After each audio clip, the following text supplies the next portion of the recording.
Live from New York City, it's the Gary Null Show.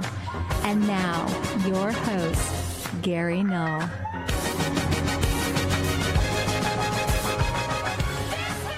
Hi, everyone. I'm Gary Null, broadcasting and video streaming live from our studios in New York City. I'd like to welcome you all. We're going to talk about how safe is the fish that you're consuming if you eat fish. I'll give you the latest report on that. Also, everyday chemicals that we're all exposed to are linked to chronic disease, especially in men, a new study from the University of Adelaide. And then anti-Alzheimer compounds found in plants, University of Toyama in Japan, and the University of Zurich. Generous people live happier lives, and a lot more on health and healing. Then today I'll present the latest information on what's wrong with Wi-Fi and cell phones and all those electromagnetic pulses that we're surrounded with. I'm going to have a guest in the second part of our program today, and I'm going to give it extra time because there's going to be something really new and exciting, especially for the up to 5 million Americans suffering from chronic fatigue syndrome. We have Hillary Johnson. She's an award-winning investigative journalist writing on medical issues, and she's going to talk about what it is. We have been on the wrong track. She's got good new information for us, so I'm looking forward to sharing this to help all the people in this audience. She's published in Mirabella, Life, New York Times, Rolling Stone, Working Woman, Discovery, so she has a lot to share. Also today, for those of you who still consume milk, I've got a little 3-minute video clip for you. Now, not everyone can watch what we do unless you go to YouTube. When I say that we're video streaming, what it means is that we're recording the show in real time, but that doesn't mean you can watch it in real time. It means that we then post it on YouTube so more people, millions of people, can be exposed to it, where it would be limited to just those who are watching on Facebook, which is substantially less. For example, we had almost 6 million people download documentaries we did up on YouTube. So it's a way to reach a lot of people with important information. Also, I broadcast Monday to Friday, noon to 1 Eastern Standard Time, Tuesday from 7 to 8 p.m. And not always can you watch or listen. Sometimes you're working, might get home at night. Well, you can download the program on the archives. In fact, you can load with one phone call up to 5 programs. Let me give that number so you never have to miss a program.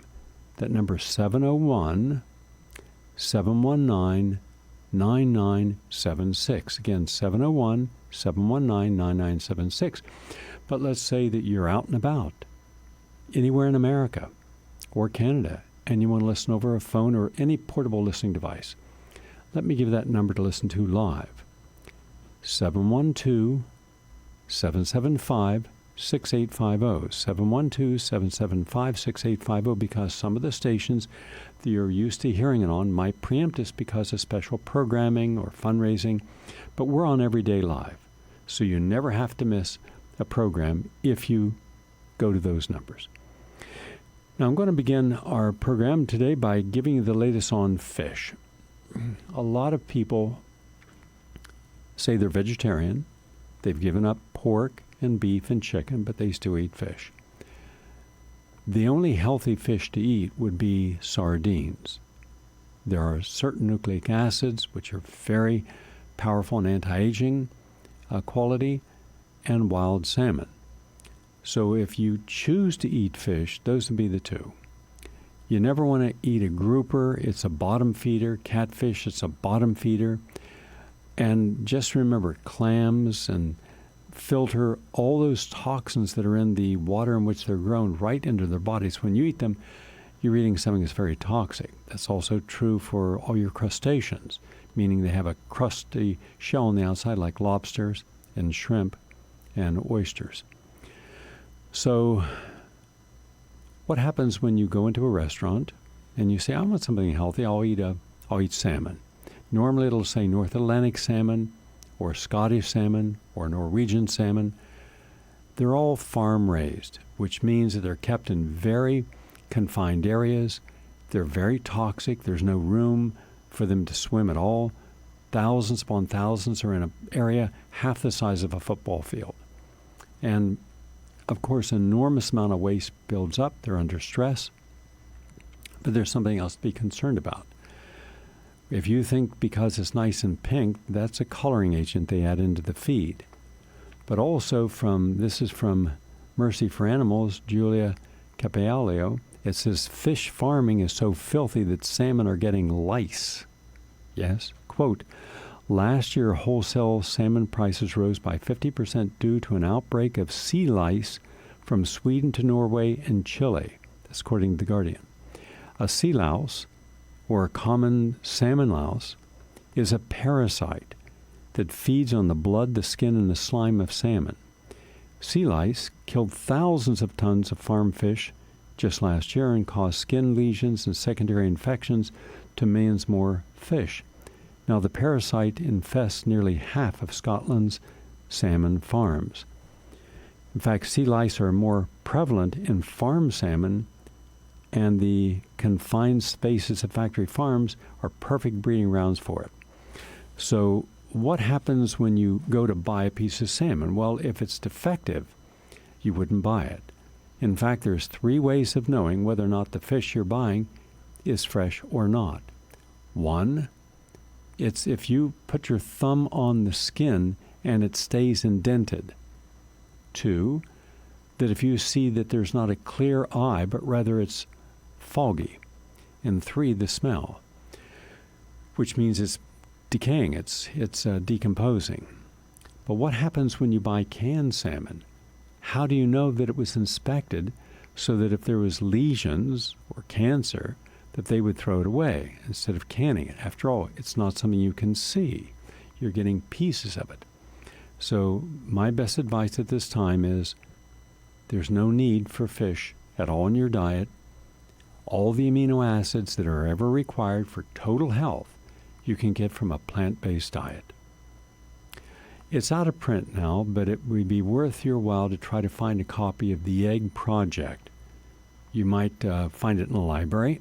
And if so, it's a study that I conducted at the Institute of Applied Biology many years ago that showed that all plants, from the beans and legumes and starchy vegetables, they all contain all 8 essential amino acids in different combinations. And therefore, by having a meal, most macrobiotic restaurants is called a simple platter, where they'll give you some sea vegetables like a seaweed and some rice or some grain like quinoa or rice.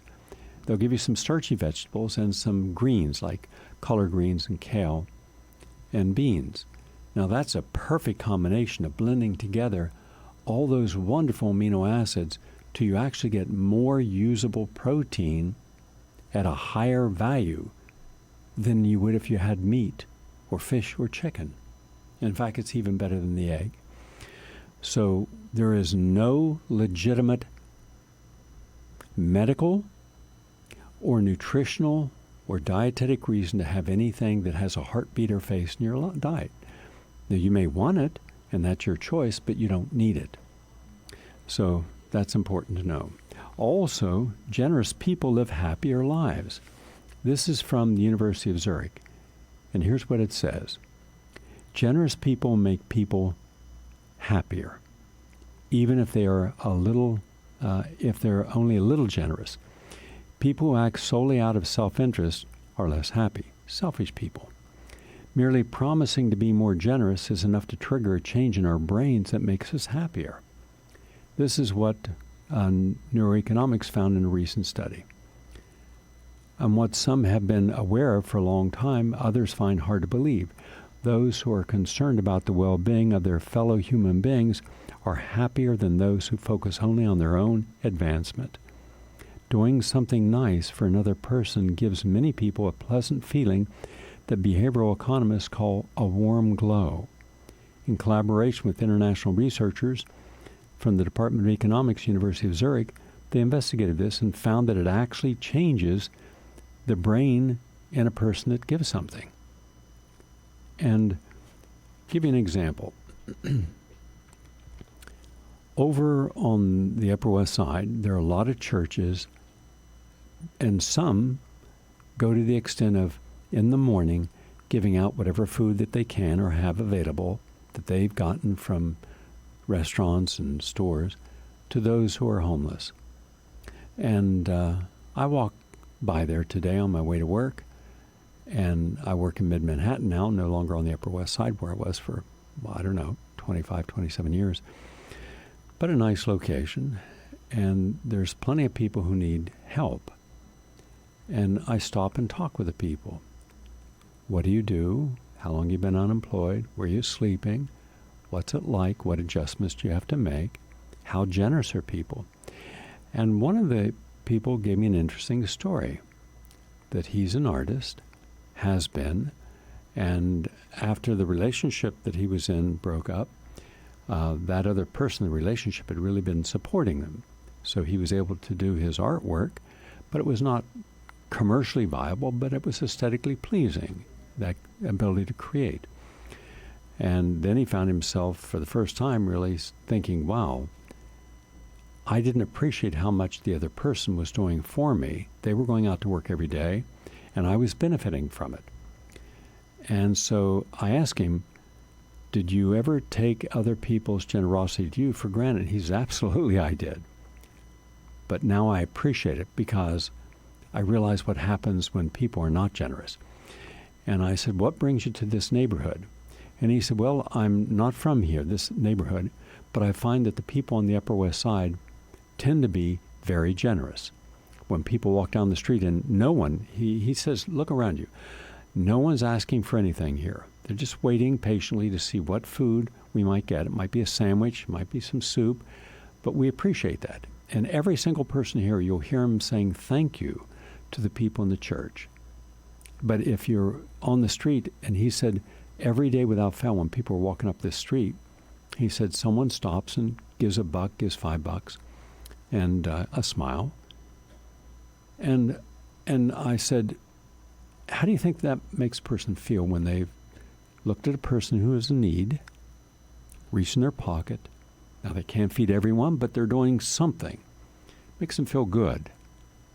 Makes them feel that they're connecting with another human being at a level that maybe in their normal work and family and business they wouldn't. And it just made me think, and that's why I wanted to share this little story with you today, that we all have gifts. We're not all equal. I'll never be able to play basketball like LeBron James or Jim Curry, but maybe they won't be able to give a 5-hour lecture spontaneously and improvisational as I would. And someone else has the gift of music. Everyone has a gift. No one is born without the capacity to have a gift. It's mastering that gift, finding that gift, opening yourself up and deconditioning yourself to what you were told should be your gift, and going to that level through solitude, through introspection, and saying, what is my gift? Why was I put on this planet? And those people who find that place and then continue that journey, they're always happiest, no matter what other circumstances are occurring in their life. But if we have a gift, I believe we have a moral and spiritual responsibility to share it, to give it away. Whether someone says thanks or not is not the issue.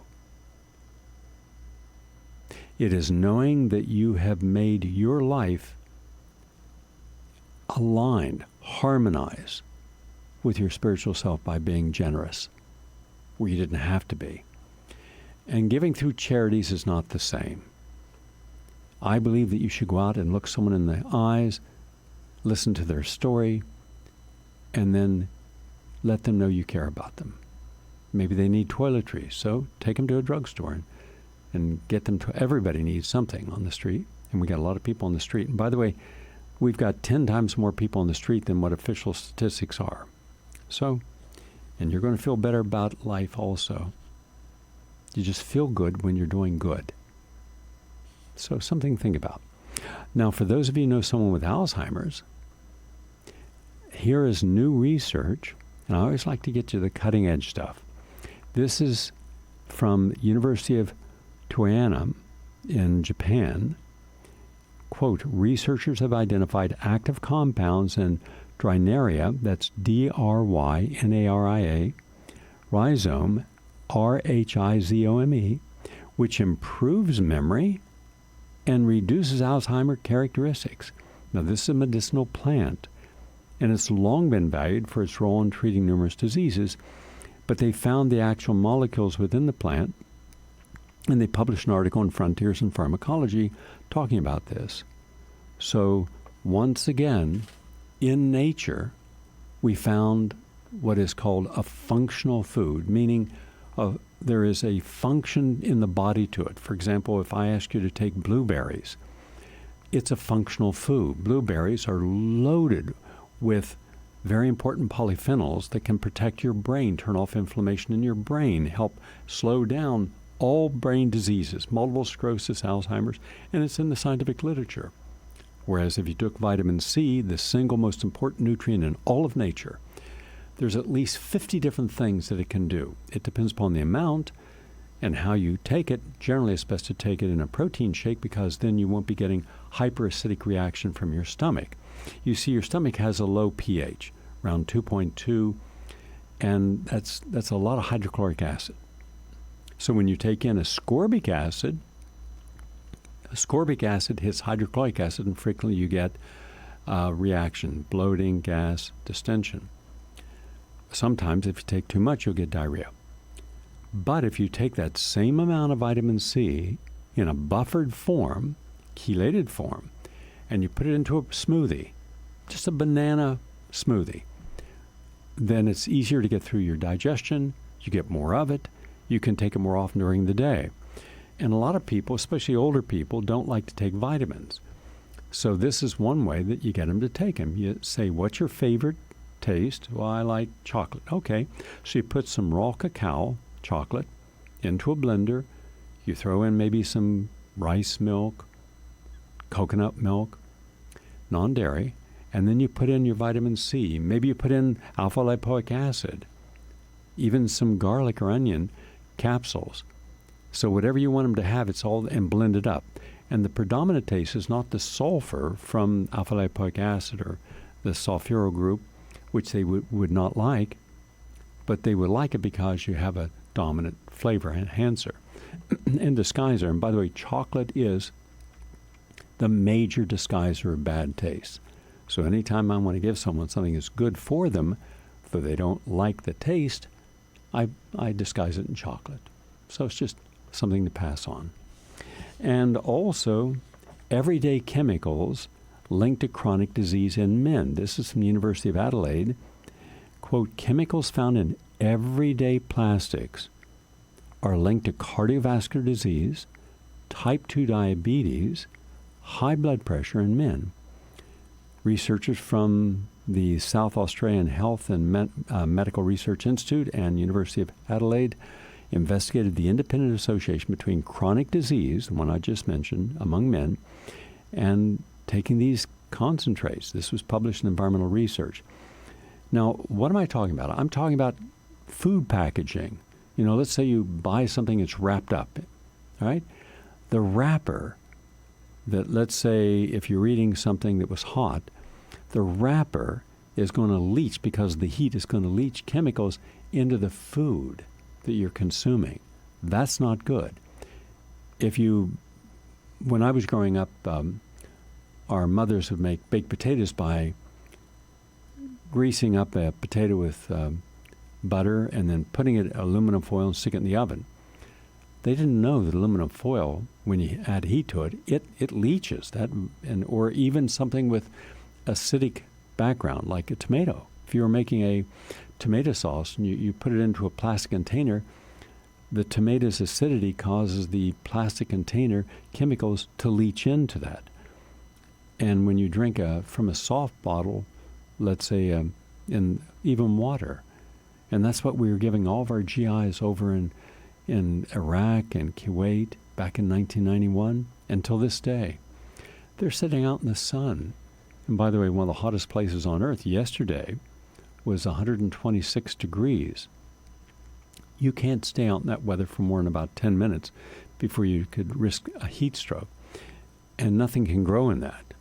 And that's why seeds are dying all over the place. Even in Montana today, which is one of the hardiest soils for growing hard wheat, what's called northern wheat, versus Texas that can grow a different type of wheat, different type of rice.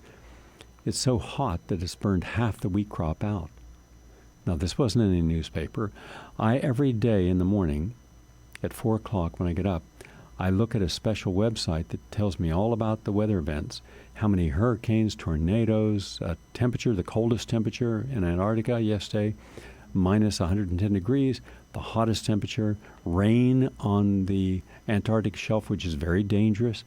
The breaking off, as I told you, in fact, this was the radio station, the radio program that told you before anyone else in the media that the Larsen B shelf was going to break, and the mainstream media said it would be 100 years. It broke 2 weeks later. And I told you that the Larsen C shelf, which is a backstop to the glaciers, which are at a very high angle going into the water. That meant now it broke, it's gone. That means that all that trillions of tons of ice and snow that were being held back. Here's the glacier, let's just say a 30-degree angle, and here's that buffering ice shelf now is gone. That's going to start calving into the water.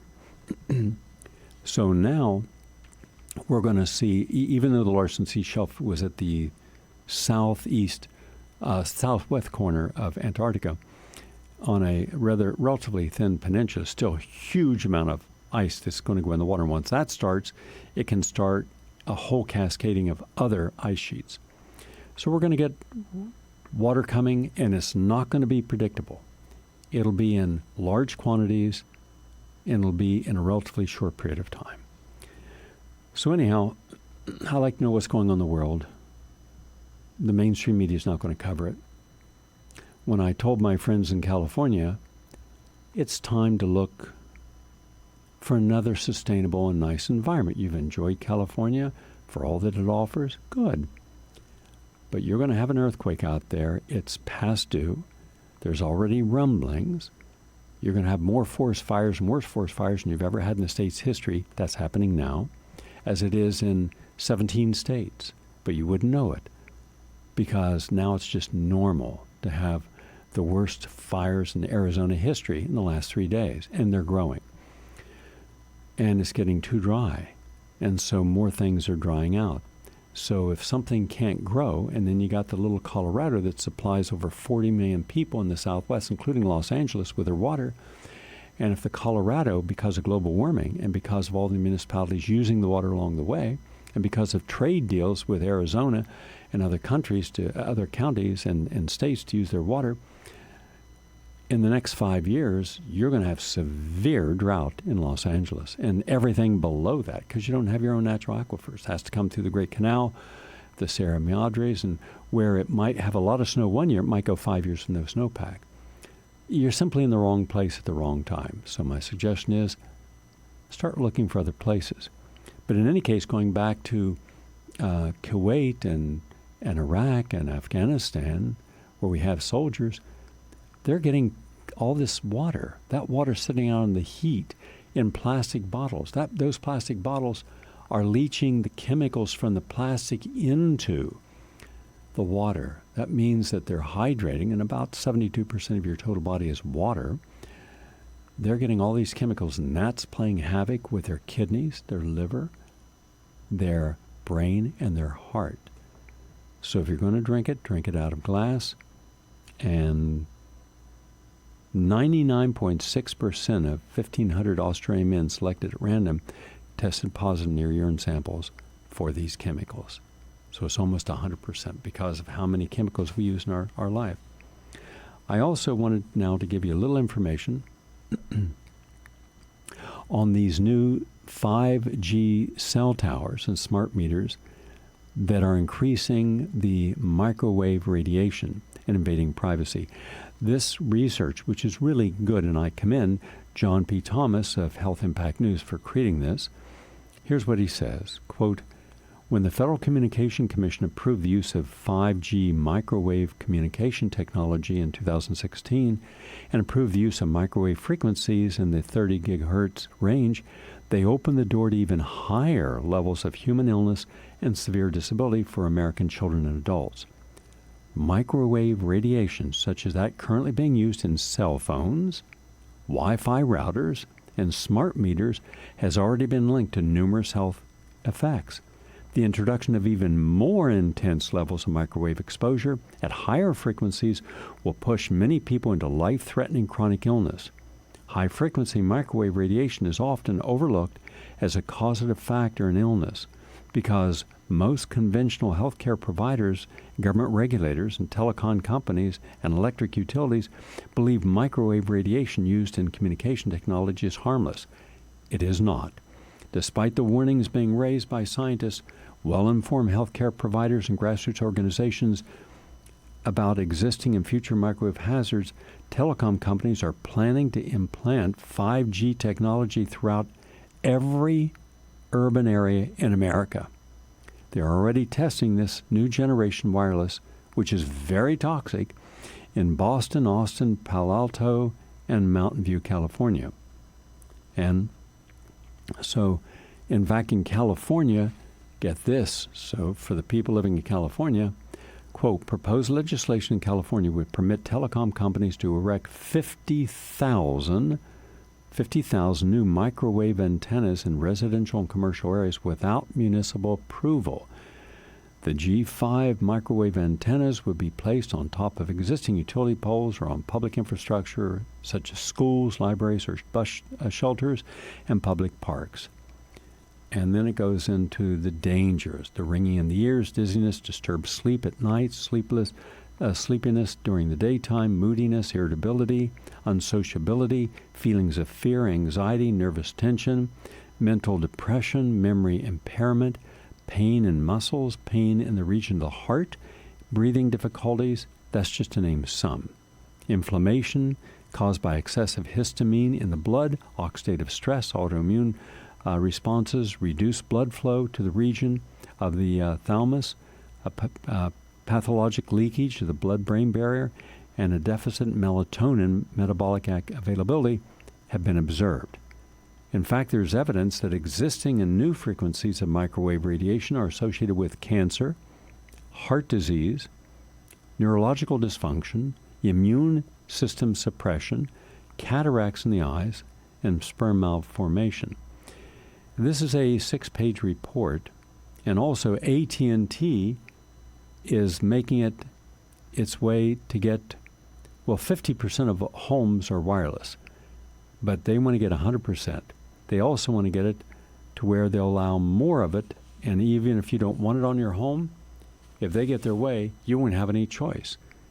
If you want AT&T, if you want a telephone or phone service, you'll have to allow them to put these microwave antennas on your home. Just a heads up of how tough it is. Now, I was going to give my report on what to do so that we can actually implement universal health care. So no American, because of existing conditions or finances, will have to pay a penny towards any medical procedure. I'm not talking about cosmetic surgery, ones that you actually need and require. And I've broken it down into a complete report. It's fully vetted, it's accurate, but I will not have time today, but I will do it at the beginning of tomorrow's program. And I'll show you how without it being an impact upon our federal deficit, that we can save over almost $2 trillion a year over our current medical industrial complex budget, have better health care, better quality of medical input, more time spent with our primary care physician, preventative health care facilities. Now, none of what I'm going to say has been discussed in any of the Democratic Republican forums. Everything that you're hearing is based upon what the pharmaceutical industry, the insurance industry, the private and profitable hospital associations, and their lobbyists have been able to write and implement as law. Well, this they have nothing to do with. So Universal health care, how can we do it? What would it include? That'll be tomorrow. We're going to go to our guest in about 8 minutes from now. We're going to take a break, however, right now and come right back, so please stay with us.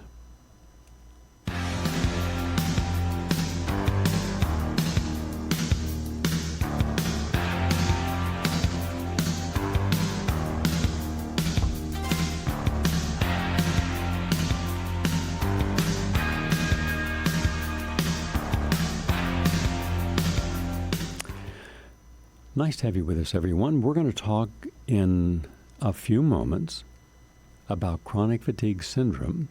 My guest will be Hillary Johnson, who is one of the most knowledgeable people in the United States about chronic fatigue, how it's been misdiagnosed, what's the real cause or causes, and what are the most appropriate treatments. And so this is new and vital information you'll be hearing. But before then, we're just going to take a few moments to help our sister station, WBAI, where I've been going now 41 years, longest running daily non-commercial radio program in the United States. They're going through a rough time. Today they are outside of the Empire State Building, the City Hall, and then the Empire State Building. Somewhere they're having a press conference, and they've been promoting it heavily, and I hope they have a good turnout. They are trying to get the Empire State Building, where our antenna is, to renegotiate with them. They owe about $2.2 million now, a total of $4 million by the time they finish up their lease, and they simply don't have that money. Actually, they do have that money. They have far enough money. They have about $10 million in real estate, and that simply, as I asked the executive director of Pacifica, why don't you just get a mortgage and pay off all the debt? And they said, well, can't, because it's not the Empire State Building, but Democracy Now! And Amy Goodman are owed somewhere in the neighborhood of $3 million and not willing to forgive the debt. And as long as we have that debt, we won't get any loan. So my suggestion is a good group of people who are friendly with Amy Goodman, go to her and suggest that for the survival of Pacifica and her so-called beloved BAI, why doesn't she simply forgive that debt, which she's capable of doing? She's very wealthy and has made about $72 million since she privatized Democracy Now! That would be a good gesture, kind of rebalance some of that karma. And that would take away the largest debt that we have, and then hopefully, because of politicians suggesting that give us a break, it would be a very easy break for the Empire State Building to do, to forgive the $2 million or make some adjustment for its payment, and then BAI could go over to another very inexpensive, market-valued, which is about $12,000 a year transmitter, which does exist, but we can't get out of one lease. So that said, that I hope they do well. But in the interim, everyone's forgetting something very basic. All the people who supported the station, and we're grateful for that, they need to get their premiums, because at the end of the day, you lose audience if you don't, which is one of the major reasons. Set aside the politics, set aside the alienation, all the other possible reasons that we've lost management, being out of touch. If you just keep asking people to give you money and you don't give them something in return that they're promised, they're not going to stay around forever, even the hardcore ones. So we've been doing all we can to get the premiums to people. I personally paid for out of my own pocket, my own efforts, thousands. But we got to get another system that actually works better. I have a system, and the system is simple. As people make a donation, you have two bank accounts. Immediately, the amount of a premium goes into one bank account. The rest goes into a general fund to pay all the other necessary expenses. And that way, that money immediately goes into buying the premiums for any one show on the air and pick, pack, and shipping it out. That way, we have a quick system of getting the person's donation, processing it, and then if it's a credit card, and then sending their premium, as any other system does in a reasonable period of time. Hopefully, they will take that advice. But in the interim, what I'm doing, I was asked by Tony Bates to raise some funds to help with this last fund drive to get these premiums out, because not one single premium, at least from my program, I can't speak for any others, has been sent out yet. Yet the next drive is starting, I believe, next week. And I can't, in good ethics, I cannot ask people for money if those premiums haven't been paid for and gotten out. So hopefully we will raise some money, enough to buy some premiums, and then send them out. That's our goal. To do that, we had a couple options. I could do a lecture. Last time I raised about $30,000. I could do a premiere. That raised about $35,000. But that takes too much time. They would have planned it much in advance. Couldn't do that till August or September, which they are planning. And I'm happy to donate my time and films to do that. But the one thing we can do is we can ask people who want to change their life for the better, who want to de-stress, detox, who want to look at their body differently and say, how did I get high blood pressure, cholesterol elevated, overweight, diabetes, prediabetes? How to get all this pain? And what can I do to live a healthier life by making better choices? That's what you learn in a retreat. Because in a retreat for 1 week or 2 weeks, you're in a very beautiful but a healthy environment where every one of the staff is selected because of their capacity to share positive energy. The food, the juices, you could drink 15 glasses of juice a day. Major cleansing, de-stressing, spending quality time with introspection in nature. Wonderful, beautiful gardens that you can sit in. Rose gardens with 30 different types of roses in one garden, with wonderful aromatic plants, jasmine and lilac and lavender. You can commune with nature. You can do water aerobics in a saltwater pool. You can take mineral baths. You can get so many wonderful lessons, art classes. And I've seen what people who didn't think they had any artistic skill at the end had gorgeous, creative pieces of art that they had drawn or painted, because we have outstanding professional artists there on staff who help. Cooking classes, raw food gourmet presentation. Our chef is a gourmet chef, and he is a vegan, so everything is vegan. And so it's just a wonderful environment. Nothing else like it. In fact, on the line right now, because I want to go to our guest in the next minute or two, we have Luann Panesi. And Luann has someone who had been at a retreat. And Luann, could you introduce who's on the line with you, please? Absolutely. I brought on a registered nurse. Her name is Barbara Duggan. She's attended more than one retreat, and I think that she could give your audience a wonderful perspective about the magic that happens. People have often said, I stepped out of the van and onto the property, and it was just a magical experience. So, Barbara, if you wanted to share with us some of your views. Of course. I'm Luann. Hi, Gary. As anyone who has ever gone on a vacation or looked for a home or an apartment, you know that a neighborhood has energy. And Gary has picked out in his place an amazingly peaceful, beautiful area. And then he has amplified it by what he has put in it.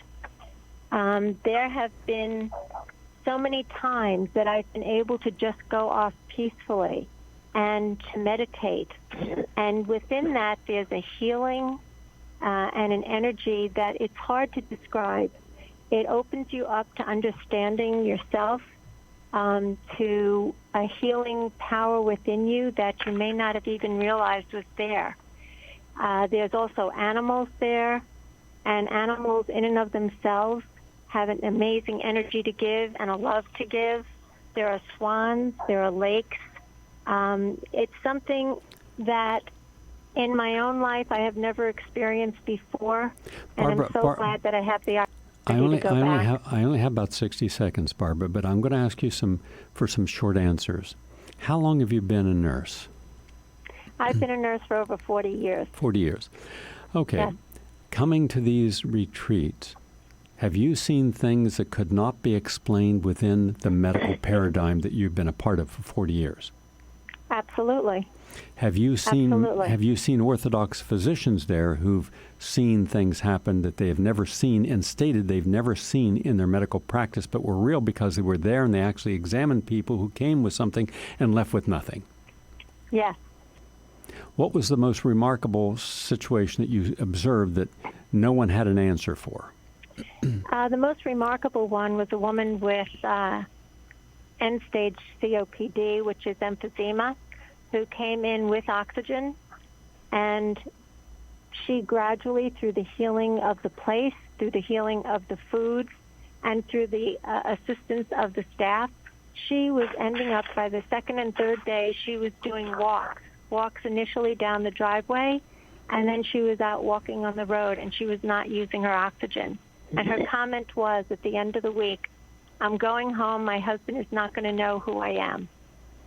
She so significantly improved. In her last day there, when I asked people, would you like to share your experience?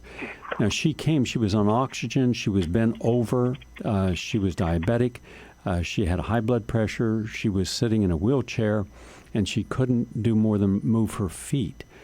On the last day, did she start to laugh and laugh for 5 straight minutes? And I mean, huge laughs. Yes. And didn't try if you have end-stage emphysema, because she had been a 50-year smoker. Try laughing. You can't even talk, and she laughed for 5 straight minutes. Do you remember that? I do. She was standing, she was laughing, she was talking, and she was without oxygen. Her color was good, her energy was good. It was a miracle. On the last day, did she walk 3 miles unaided? She did. Mm-hmm. She did, and she was very proud of that fact. Very proud and amazed. She should have been, because in every person there is the desire to be optimally healthy. We just have to liberate that in the right people, the right place, the right food, the right energy. You can liberate and have a wonderful experience.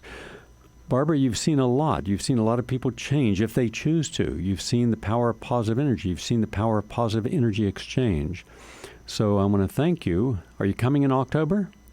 Yes, I am, for 2 weeks, Gary. Good. We'll look forward to seeing you. Thank you, Barbara. So if you'd like to join me, I'll be there every day and helping people in their journey of health and healing in one of the most remarkable, tranquil, peaceful places where we ask people to stay silent and introspective and journal about their lives. You're guided in this journey. Tasty food, delicious gourmet food. Give Luann a call. Her number is 903-881-7008. Again, 903-881-7008. And this is a special fundraiser for WBAI, our sister station in New York.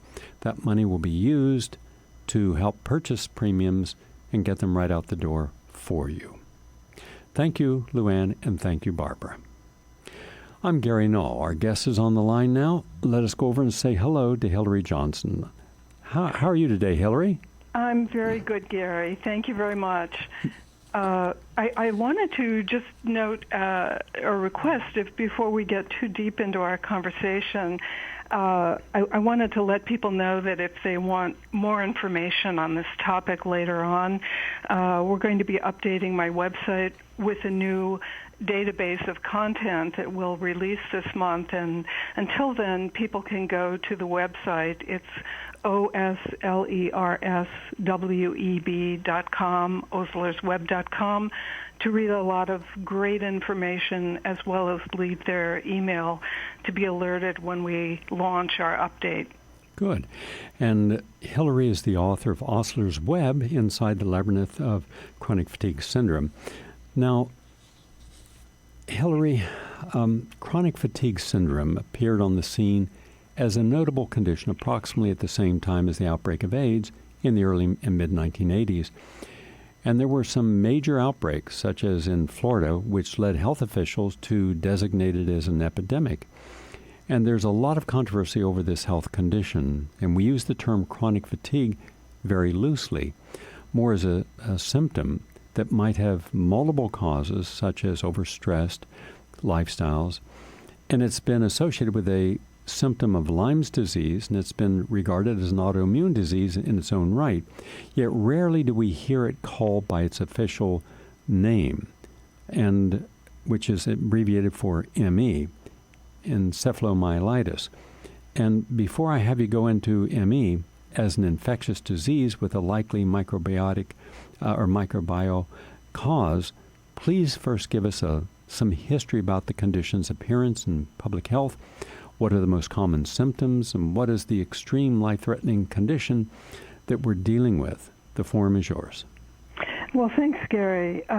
You're absolutely correct. This disease did emerge concurrently with AIDS, which is a very, very interesting phenomenon that has not yet really had its day. It needs to be looked at, particularly since there's so many similarities between the two diseases.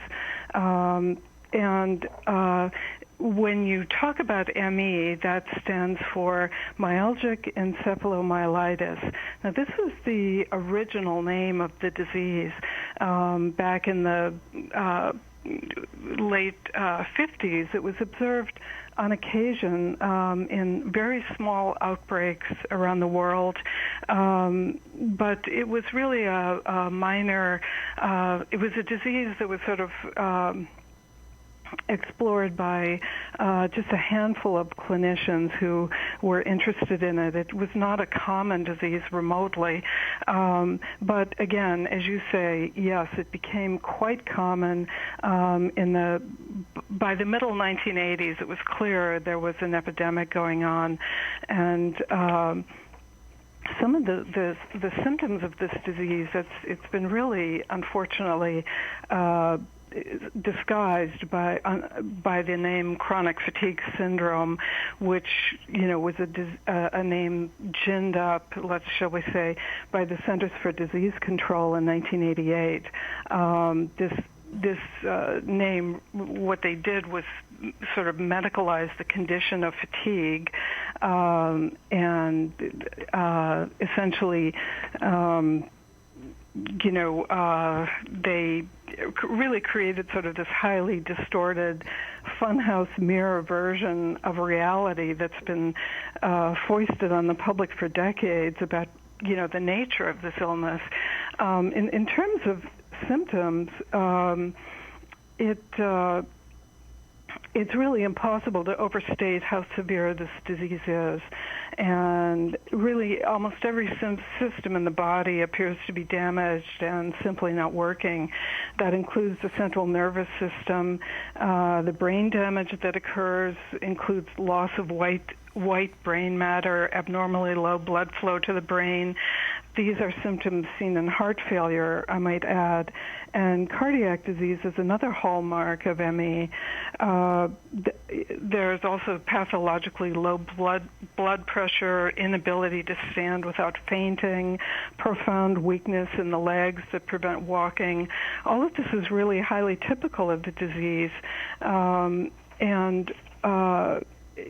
think there's, the research that's been undertaken, there's really a lot of it. There are probably 9,000 papers in the medical literature about this disease that have been published since the 80s. But as I say, most of the research is descriptive. It's been simply documenting biological abnormalities, of which there are literally hundreds, but it's been like a series of Russian dolls. You discover one abnormality, and a world of other problems announces itself. It's kind of like falling through the looking glass. In addition to the cardiac and central nervous system problems I mentioned, there are cellular abnormalities, metabolic disturbances that are just remarkably severe, to the point that it's been described as a state of hibernation, wherein the metabolism shuts down in order to simply survive, much like a mammal hibernating to survive a harsh winter.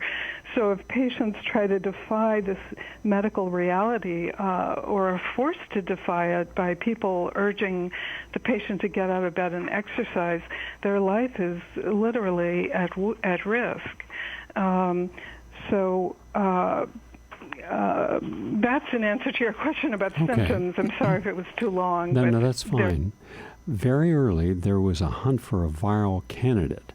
and as the cause. And it's interesting that Robert Gallo, the HIV researcher at the National Cancer Institute, who has been such a controversial figure in the AIDS debate, also had a role in trying to find a virus as the cause. What are the different viruses, particularly retroviruses, that have been candidates as the cause? And how strong do you feel the evidence is for this condition, or chronic fatigue, being an infectious illness? Those are great questions, Gary. Yes, Robert Gallo's lab, it wasn't Gallo himself, but a couple of scientists in his lab in 1985 discovered what they ultimately decided was a new human herpes virus called HHV6. And what they found initially was that HHV6 was in, about 80% of patients with let's call it ME, and in just a very small percentage of healthy people. Over the years, that ratio has changed, and HHV6 is now being found in most people, and the Centers for Disease Control contends that HHV6 is actually a common herpes virus. But that was a very, very interesting, era, because it was the first time that a discrete pathogen was found in this disease and not in large numbers of healthy people.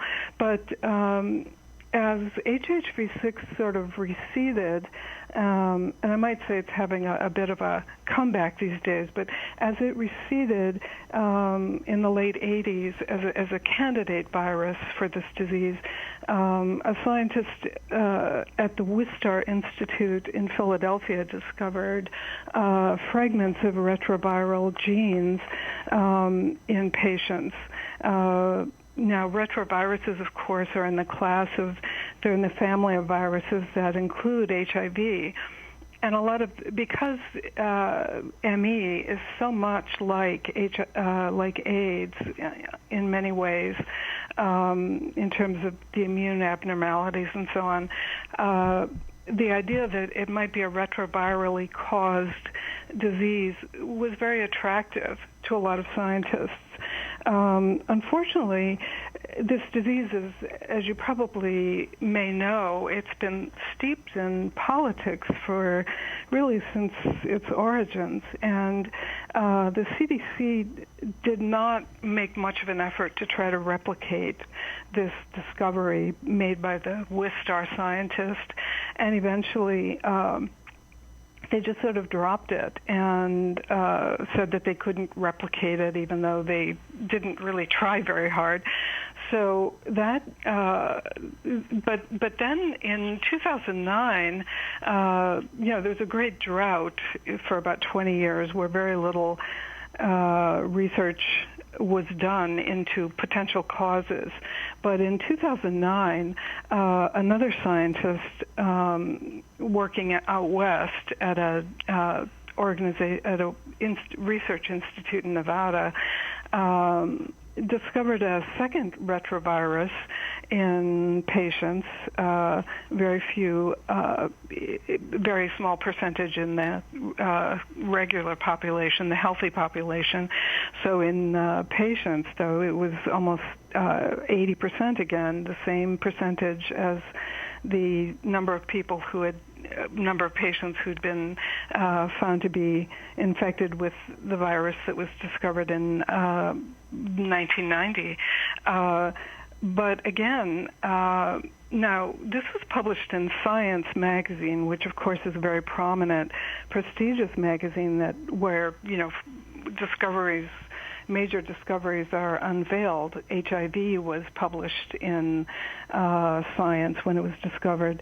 But ultimately, 2 or 3 years later, Science retracted the study that named a retrovirus as the cause of chronic fatigue syndrome, or ME, because it was discovered that the virus XMRV, as it was called, was probably a lab contaminant However, the scientists who made this discovery, actually it's plural, there were several, they still contend that there is significant immunological evidence to suggest that a retrovirus is at the heart of this disease. But again, with the retraction of the paper in Science, scientific investigation in that direction ended. And so now we're back to studies of abnormalities. Hillary, with all the research you've done on chronic fatigue syndrome, and you've done as much as anyone else I know of in the United States, Charles Ortlieb has done a lot, especially on the human herpes 6 virus and its connection to immune dysregulation. What would you say is the primary cause or causes, from your perspective, of chronic fatigue syndrome? To be honest, I can't tell you. I don't think that's known yet. I will say that I don't, a lot of people are sort of, a lot of people in the scientific community who are interested in this disease are sort of pushing the notion that there can be multiple causes that ultimately end in the establishment of ME in a patient. I would only, on that issue, I think it's just simply wrong, and I think, certainly I'm not a scientist, I'm a journalist, and I'm just going on what the scientists I trust and have interviewed believe, but I don't think it's multiple causes. I think there's ultimately going to be found a single pathogen that is probably driving this disease. Most scientists I talk to who are specialists in this disease, they agree. They will, and usually will say that. They say it in a kind of sotto voce manner because it seems to be the third rail of contention in this disease. People don't really want to believe that there could be another tuberculosis out there, or another AIDS, or another Ebola. In other words, another serious infectious disease with one cause. But I think ultimately this disease probably won't be solved until that particular agent is found. And I think that there's good, there's a lot of support to indicate that it could be a retroviral cause, but I think that Chuck Ortlieb's belief that this is that HHV6 somehow is the causative agent. I think there's legitimacy for that as well. Unfortunately, there's not been enough research dollars directed at this disease to really find out. Well, if there was a drug that could treat it, there'd be research dollars. You know how it works. Hillary Johnson, thank you for being on, and she is the author of Osler's Web. Her website is oslersweb.com, and she will keep us all up to date on the latest discoveries because it's a major condition and it affects a lot of people. Thank you very much for being with us. Gary, thank you. Just a program announcement for tomorrow. Tomorrow, keeping you ahead of the curve and well-informed on global warming and what will be the consequences of this break-off of the Larsen C shelf, the largest iceberg in history, the size of Delaware. I'm having on the program Professor Eric Rignot, Chancellor Professor of Earth Sciences at University of California, Irvine. He has also won the Nobel Prize, and he is considered the world specialist on ice sheet modeling, and particularly in Antarctica, and ice-ocean interreactions and climate change. So the best person in the world to talk about the consequences will be on tomorrow.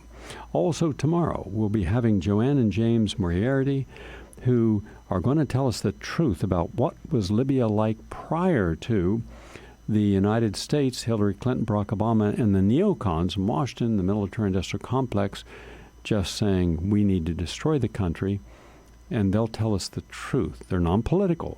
They're not liberal or conservative. They're simply people who lived there, knew the public, and knew the truth of what went on, and yet no one in the media has ever interviewed them on this. We will. So we're going to set a lot of time aside tomorrow for these two discussions. So I want to thank you all for listening today.